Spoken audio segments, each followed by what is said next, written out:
विहे वक्रतुंडाय धीमहि तनोदन्ति प्रचोदयात्। सभी प्रेम से बोलिए विघ्नहर्ता भगवान गणेश जी की जय, संकटा मैया की जय। आप सभी भक्तजनों को सकट चौथ की हार्दिक शुभकामनाएं। प्रिय श्रोताओं, आज के इस वीडियो में आप सकट चौथ की कथा सुनेंगे। कथा से पहले भगवान श्री गणेश और संकटा माता का पूजन करके दाहिने हाथ में थोड़े तिल और पुष्प या फिर गेहूं के 7 दाने लेकर कथा सुनी जाती है। कथा की समाप्ति के बाद तिल और पुष्प या गेहूं के दानों को जल से भरे लोटे में डाल दिया जाता है। फिर चंद्रोदय होने पर इसी पवित्र जल से चंद्र देवता को अर्घ दिया जाता है। संकटा माता सभी बच्चों की रक्षा करती हैं और विघ्नहर्ता भगवान गणेश जी अपने सभी भक्तों के सभी विघ्नों को दूर करके भक्तों की मनोकामनाएं पूर्ण करते हैं। आप सब भी अपनी मनोकामना मन में रखते हुए कथा का श्रवण कीजिए। एक बार एक गांव में एक बूढ़ी माँ रहती थी। वह बूढ़ी माई बहुत ज्यादा गरीब थी। उन बूढ़ी माँ के परिवार में उनका एक बेटा था, वही उनके बुढ़ापे का इकलौता सहारा था। उनके पास कुछ था तो नहीं, लेकिन गांव के जितने भी घरों में पशु थे, उन लोगों के पशुओं को बूढ़ी माँ का बेटा जंगल में चराने ले जाया करता था। शाम होने पर सभी गांवों को गांव के लोगों के सुपुर्द कर दिया करता था। पशु चराने के बाद गांव वाले जो कुछ भी दिया करते थे उसी से माँ बाप का घर चलाता था। इसी तरह से किसी तरह से उनका दिन कट रहा था। एक बार की बात है, बूढ़ी माँ का बेटा गांव के पशुओं को जंगल में चराने के लिए ले जा रहा था, तो रास्ते में उसे गांव की कुछ महिलाएं मिली, जिनमें से एक बुजुर्ग सी दिखने वाली महिला ने उस बेटे से कहा कि बेटा, तुम तो सारा दिन जंगल में गाय चराते फिरते हो, घर में तुम्हारी माँ बैठकर पकवान बनाकर खाती है। लड़का बोला, ऐसा तो हो ही नहीं सकता, मेरी माँ कभी ऐसा कर ही नहीं सकती। तब गांव की वह महिला बोली कि अगर तुम्हें विश्वास ना हो तो आज जरा घर थोड़ा जल्दी जाकर देखना, जाकर तुम खुद ही अपनी आंखों से देख लेना, और जब तुम अपनी आंखों से देखोगे तब तुम्हें भी विश्वास नहीं होगा। लड़के ने सोचा, ठीक है, देखने में आखिर मेरा क्या जाता है। अब लड़का हर दिन जिस समय घर पहुंच करता था, अब आज उस समय थोड़ा पहले वह घर आ गया। उस दिन सकट चौथ का दिन था। बूढ़ी माँ ने सकट चौथ का व्रत रखा था और वह तिलकुट बना रही थी। चूल्हे पर कढ़ाई चढ़ा रखी थी जिसमें वह तिल भून रही थी। जलते हुए चूल्हे पर चढ़ी हुई कढ़ाई देखकर, उसमें तिल भुने जाते देखकर अब तो लड़के को गांव की महिलाओं के द्वारा सुनी गई बातों पर विश्वास होने लगा। उसने सोचा, तो आखिरकार गांव की जो चाची ताई थी वह ठीक ही कह रही थी, और यहाँ देखिए, मैं तो जंगल में भूखा प्यासा दिन भर भटकता हूँ, पशु चराता फिरता हूँ, और मेरी माँ घर में पीछे पकवान बनाकर खाती हैं। अब उसे गांव की महिलाओं द्वारा सीख लग गई। तो वह लड़का अपनी माँ से बोला, माँ, मैं तो घर छोड़कर जाऊंगा। बूढ़ी माँ बोली, बेटा, ऐसी क्या बात हुई जो तू ऐसी बात सोच रहा है और कह रहा है। बेटा बोला, मैं तो चला जाता हूँ जंगल में और देख रहा हूँ कि तुम मेरे पीछे पकवान बनाकर खाती हो, तो मुझे खिलाना तो दूर, तुम मुझे बताती तक नहीं। माँ, अब मैं इस घर में नहीं रहूंगा, मैं तो जंगल में जाऊंगा। और बूढ़ी माँ ने अपने इकलौते बेटे को बहुत समझाया कि बेटा, आज तो सकट चौथ का व्रत है, इसलिए तिलकुट बना रही थी, लेकिन बेटा नहीं माना। बूढ़ी माँ समझ गई कि जरूर किसी ने सिखा पढ़ा दिया है, अब यह कहने से नहीं मानेगा। जब बेटा जाने लगा तो बूढ़ी माँ ने बेटे से कहा कि बेटा, यह ले सकट चौथ व्रत के तिल हैं, इन्हें तुम अपने साथ लेकर जाओ, और हाँ, जब भी तुम पर कोई मुसीबत आए तब तिल पूर के बैठ जाना, और अगर मैं तुम्हारा नाम के व्रत करती होंगी तो तुम्हारे मुसीबत टल जाएगी। लड़के ने फिर भी माँ का मन रखने के लिए अपने हाथ में वह तिल ले लिए और वह घर छोड़कर चल पड़ा। चलते चलते वह घने जंगल के पास पहुंच गया।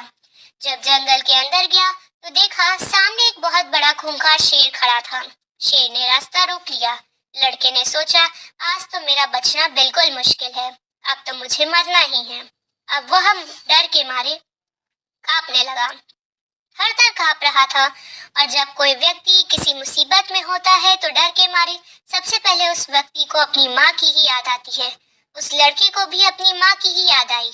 जैसे कि माँ की याद आई तो माँ की कही हुई बात भी याद आ गई कि बेटा, जब भी कोई मुसीबत पड़े तो तिल पूर कर बैठ जाना। अब बेटे ने झट से अपनी जेब से तिल निकाले और पूर कर वहीं बैठ गया और कहने लगा, हे सकट चौथ माता, अगर मेरी माँ ने मेरे नाम का व्रत किया है तो यह शेर गाय बन जाए और यहाँ से चला जाए, नहीं तो आज तो मेरा मरना तय है। जैसे कि उस लड़के ने ऐसा कहा, देखते ही देखते सकटा माता की कृपा से वह शेर गाय बन गया। वो चिल्लाता हुआ वहां से चला गया, क्योंकि बूढ़ी माई तो केवल अपने बेटे के नाम की ही व्रत करती थी। अब वह लड़का इधर जंगल में राम राम कहता हुआ आगे बढ़ा। थोड़ा आगे बढ़ा तो देखा कि वह बहुत बड़ी नदी है, रास्ते में उफान करती हुई आ रही थी। अब उसने सोचा कि अगर मैं नदी पार करूंगा तो मैं इतने गहरे पानी में डूब के मर जाऊंगा। एक तो नदी का बहाव तेज है, ऊपर से तूफान भी आया हुआ है। अगर मैं यह नदी पार नहीं करता हूँ तो रात भी बहुत हो गई है, पीछे घना जंगल है और जंगल में रहने वाले जंगली जानवर तो मुझे निश्चित जिंदा नहीं छोड़ेंगे, मुझे कच्चा खा जाएंगे। आगे कुआं पीछे खाई, फिर याद माँ की आई। अब तो वह लड़का फिर से तिल पूर के बैठ गया और बोला, हे सकट चौथ माई, अगर मेरी माँ मेरे नाम के व्रत करती हैं तो यह नदी 2 हिस्सों में बट जाए और मुझे रास्ता दे दे तो आज मेरा मरना तय है। अब जैसे ही लड़के ने ऐसा कहा, नदी देखते ही देखते 2 हिस्सों में बट गई। अब उसे आगे जाने का रास्ता मिल गया, क्योंकि बूढ़ी माँ तो अपने बेटे के नाम से ही व्रत करती थी। नदी पार करके वह दूसरी नगरी में पहुंच गया तो वहां उसने देखा कि एक बुढ़िया पुए बनाती जाए और आंखों से जार जार आंसू बहाकर रोती जाए। उसने इस तरह से पकवान बनाती और रोती हुई बूढ़ी माँ को देखा तो पूछा, अरे माँ, और रोती हुई बूढ़ी माँ को देखा तो पूछा, अरे माँ, पूड़े बना रही हो, इसका मतलब तुम्हारे घर में कोई खुशी का माहौल है और साथ साथ तुम रो भी रही हो, तो जरूर मन में कोई दुख भी है। अब मुझे बताओ, यह खुशी और दुख एक साथ कैसे बताऊं? तो वह बूढ़ी माँ बोली, बेटा मैं क्या बताऊं, हमारी नगरी में हर छठे महीने आवा पकता है। उस आवा में एक इंसान की बलि दी जाती है और उस इंसान को आवा में मिट्टी के बर्तनों के साथ बिठाया जाता है और वह जीवित नहीं बचता। हर घर से रोज एक घर का नंबर आता है। आज मेरे घर की बारी है। मेरा तो एक ही बेटा है, अगर मेरा एक बेटा आवे में बैठ जाएगा तो फिर मेरा क्या होगा? मेरा बेटा तो आज मर जाएगा, यही सोच सोच कर मैं दुखी हूँ और रो रही हूँ। और आज मेरे बेटे का आखिरी दिन है। मैं चाहती हूँ कि आखिरी बार मैं उसके लिए पुए बनाऊं, पकवान बनाऊं, इसलिए आखिरी बार उसके लिए भोजन बना रही हूँ। तो सोचा कुछ अच्छा बनाकर खिला दूं और मेरे बेटे को पुए बहुत पसंद है, इसलिए मैं उसके लिए पुए बना रही हूँ। उस दुखिया की बात सुनकर बूढ़ी माँ के बेटे को उस पर दया आ गई तो वह कहने लगा, बूढ़ी माँ, अगर तुम यह सारे पुए मुझे खिला दो तो मैं तुम्हारी बेटे की जगह चला जाऊंगा। तो वह बूढ़ी माँ बोली, बेटा तू चाहे जितनी मर्जी उतने पुए खा ले जा, चाहे तो सारे खा ले, लेकिन यूं किसी की आई पर भला कौन जाता है? बुलावा मेरे बेटे का है, लेकिन उसकी मृत्यु को कौन अपने हाथ में लेगा? तो उसके बदले क्यों जाएगा? ऐसा भला कौन खुद ही मौत को गले लगाता है? लेकिन वह बूढ़ी माँ का बेटा बोला, माँ आप चिंता मत करो, मैं तुम्हारे बेटे की जगह चला जाऊंगा। इस तरह पेट भर कर पुए खाकर वह सो गया। उसे तो गहरी नींद आ गई। इधर राजा के आदेश पर सैनिक बूढ़ी माँ के बेटे को लेने के लिए आ गया और उसका द्वार खटखटाने लगे। बूढ़ी माँ ने जैसे ही आहट सुनी तो वह दूसरे कमरे में सो रहा था। उस अजनबी लड़के को कमरे में गई और बाहर से दरवाजा कभी कुंडी कभी खिड़की खटखटाने लगी, लेकिन वह लड़का तो गहरी नींद में सोया हुआ था। आखिरकार बहुत देर तक खटखटाने के बाद वह लड़का उठकर बैठ गया और बोला, माँ आ गए, क्या लेने वाले हो? बूढ़ी माँ बोली, हाँ बेटा, राजा के सैनिक आ गए हैं। और फिर वह बेटा सैनिकों के साथ साथ चला गया, जाके आवा में बैठ गया। आवा में बैठते ही उसे अपनी माँ की याद आई। उसने अपने हाथ में फिर से तिल लिए और बोले, हे सकट चौथ माता, अगर मेरी माता ने मेरे नाम का व्रत किया है तो आज यह जलती आग मुझे मेरा कुछ भी ना बिगाड़ पाए। मैं इस आग में ना जलूं, नहीं तो आज तो मेरा जलना तय है। 3 दिन हो गए हैं। वहीं पास में कुछ बच्चे गिल्ली डंडा खेल रहे थे। खेलते खेलते बच्चों की गिल्ली उस बड़े से मटके से जाकर टकराई, जिसके अंदर वह लड़का और कुछ बर्तन रखे थे और आवा पका हुआ था।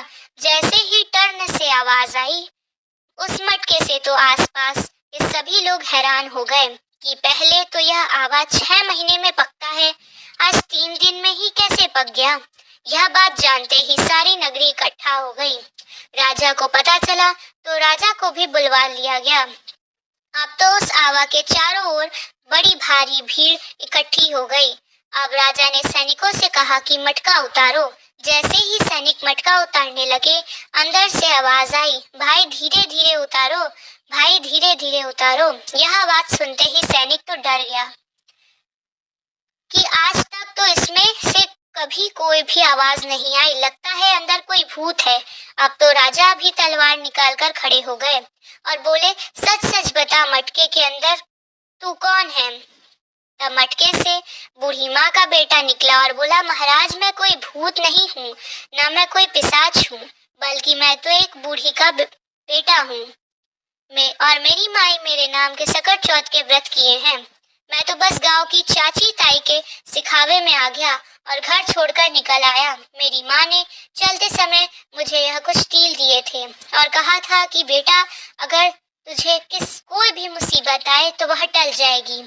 अब भाई देखो, मैं तो यह तिल पूर के किसी भी मुसीबत में जाता हूँ तो वहाँ तिल पूर कर बैठ जाता हूँ, तो मेरे सारे कष्ट दूर हो जाते हैं। तो मेरे ऊपर जो मुसीबत आती है वह टल जाती है। यह बात सुनकर रानी बोली, राजा जी, क्यों न अपनी राजकुमारी का ब्याह हम इससे कर दें, क्योंकि इसको तो आग भी नहीं जला सकी। राजा को रानी की बात सही लगी और फिर राजा रानी ने अपनी बेटी का विवाह उस लड़के के साथ कर दिया। अब बूढ़ी माँ का वह बेटा राजा के राजमहल में जमाई बनकर रहने लगा। अब तो बड़े ठाठ से उसके दिन बीतने लगे। राजा की बेटी और वह बूढ़ी माँ का बेटा दोनों एक दिन छत पर घूम रहे थे। छत पर घूमते घूमते बूढ़ी माई का बेटा अपने गांव की, अपनी देश की याद आई और अपनी माँ की याद में बूढ़े माँ का बेटा अपनी पत्नी से बोला कि देखो, आज तो हमारे गांव की तरफ बादल छाए हैं, लगता है बहुत जोर से बारिश होगी। राजा की बेटी यह बात सुनकर हैरान रह गई। फिर वह पूछने लगी, क्या आपका भी कोई गांव है? तो बूढ़ी माई का बेटा बोला, हाँ, हमारा भी गांव है, हमारा भी घर है और मेरी माँ भी है, सब कुछ मेरी माँ ही तो है। राजा की बेटी बोली, तो फिर हम यहाँ क्या कर रहे हैं?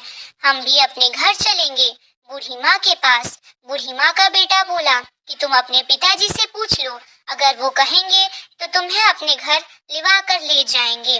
अब तो राजा की बेटी महल में जाकर अपने पिताजी से बोली, पिताजी, आपके जमाई जी अब अपने घर जाना चाहते हैं।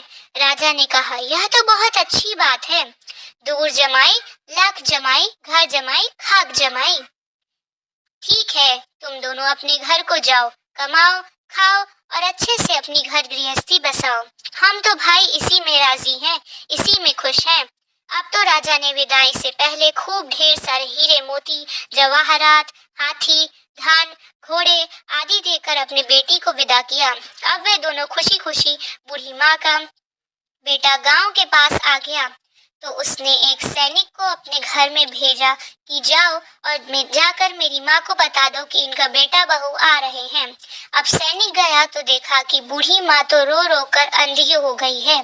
सैनिकों ने जाकर कहा कि बूढ़ी माँ, आपके बेटे और बहू आए हैं। बूढ़ी माँ सैनिकों से बोली, बेटा, सारा गांव तो मेरी हंसी उड़ाता है, अब तुम भी हंसी उड़ाने आ गए। मेरा बेटा तो घर छोड़कर चला गया क्योंकि उसे तो सीख लग गई थी और पता नहीं अब तो उसे कोई जानवर खा गया होगा। वह जिंदा भी है कि नहीं और मुझे तो उसकी कोई खबर भी नहीं। तो सैनिक कहने लगे, नहीं माँ, आपका बेटा सचमुच आ गया है और अपनी पत्नी को भी साथ लेकर आया है। अब तो सारा गांव इकट्ठा हो गया कि बूढ़ी माँ का बेटा आ गया। लेकिन बूढ़ी माँ तो जब तक विश्वास नहीं हो रहा था, तब वह हाथ जोड़कर सकटा माता का ध्यान करके बोली, सकट चौथ माता, अगर मेरा बेटा सचमुच आया है तो दूध की धार सीधी इसके मूंछों पर पड़ेगी। अब उसे चमड़े की अंगिया पहनाई गई। जैसे ही बूढ़ी माई का बेटा उसके सामने आया तो अंगिया फटकर दूध की धार छाती से बहकर बेटे की दाढ़ी मूंछ भिगा गई। अब तो पूरे गांव में हंगामा मच गया कि बूढ़ी माँ का बेटा आ गया और सकट चौथ माता की कृपा से उस बूढ़ी माई की आंखें भी ठीक हो गई। जैसे ही बेटा बहू सामने आ गए तो उन्हें अपने बेटे अपनी माँ के पैरों में गिर पड़ा और कहने लगा, माँ, मुझे माफ कर दो, मैं तो चाची ताई के सिखावे में आ गया था और घर छोड़कर चला गया था। तुम तो मेरे नाम के ही व्रत करती थी। बहू को देखकर बूढ़ी माँ अपने पुराने सारे दुख भूल गई और फिर बोली, बेटा, सकट चौथ माता ने तो मूल लौटाया है, साथ में ब्याज भी लौटाया है। अब तो बूढ़ी माँ के ठाठ हो गए। बेटा बहू खूब मन लगाकर खुशी से बूढ़ी माई की सेवा करने लगे। सकट चौथ माता जैसी कृपा बूढ़ी माई पर करी, वैसी कृपा सब पर करना। इस कहानी को कहते, सुनते और हुकारा सब पर करना, सभी के परिवारजनों पर करना और हम सब पर भी करना। यह थी सकट चौथ व्रत की कहानी। और अब सुनिए गणेश भगवान जी की एक और कहानी। समय भगवान विष्णु और माता लक्ष्मी के विवाह की तैयारियां चल रही थीं। इसमें सभी देवताओं को निमंत्रण किया गया, लेकिन विघ्नहर्ता गणेश जी को निमंत्रण नहीं भेजा गया। सभी देवता अपनी पत्नी के साथ विवाह में आए, लेकिन गणेश जी उपस्थित नहीं थे। ऐसा देखकर देवताओं ने भगवान विष्णु से इसका कारण पूछा। उन्होंने कहा कि भगवान शिव और पार्वती को निमंत्रण भेजा है। अगर गणेश अपने माता पिता के साथ आना चाहें तो आ सकते हैं, हालांकि उन्हें 1.25 मन मूंग, 1.25 मन चावल, 1.25 मन घी और 1.25 मन लड्डू का भोजन दिन भर में चाहिए। यदि वे नहीं आए तो अच्छा है, दूसरे के घर जाकर इतना सारा खाना पीना अच्छा भी नहीं लगता।